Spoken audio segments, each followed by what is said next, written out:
1000 points past 2 வீக்ஸாக Nifty வந்து நம்மளுக்கு பாசிட்டிவாக வந்து கம்ப்ளீட் பண்ணியிருக்கு.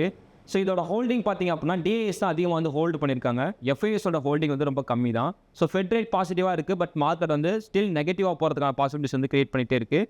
ஒரு ஸ்மால் ப்ராஃபிட் புக்கிங், ஸோ அதுக்கப்புறம் நிஃப்டி வந்து டர்ன் ஆகிட்டு ஸோ அப் ட்ரெண்ட் போகிறதுக்கான பாசிபிலிட்டிஸ் வந்து கிரியேட் பண்ணிட்டோம்.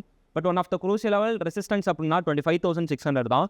ஸோ இப்போதைக்கு இருக்கிற பிளேஸ் பார்த்திங்க அப்படின்னா 25,352. ஆல்மோஸ்ட் இன்னொரு 300 பாயிண்ட்ஸ் நிஃப்டி நம்மளுக்கு அப் ட்ரெண்ட் போகணும். நம்ம எக்ஸ்பெக்ட் பண்ணுறது நியூட்ரல் ஆர் கேப் டவுனில் ஓப்பன் ஆகிற நிஃப்டி 25,300. ஸோ இந்த லெவலில் இருந்து சப்போர்ட் வச்சுன்னா நெக்ஸ்ட்டு 25,600 போயிட்டு தான் செல் பண்ணுறதுக்கான பாசிபிலிட்டிஸ் இருக்குது. ஸோ இந்த லோவுக்கு நம்மளுக்கு பிலோ வருது அப்படிங்கிறப்ப நம்ம ஃபோக்கஸ் பண்ண வேண்டியது 25,150 to 200 சப்போர்ட் லெவலாக ஃபோக்கஸ் பண்ணுறோம். இங்கேருந்து நெக்ஸ்ட்டு நிஃப்டோட டவுன் வந்து இருக்கணும்.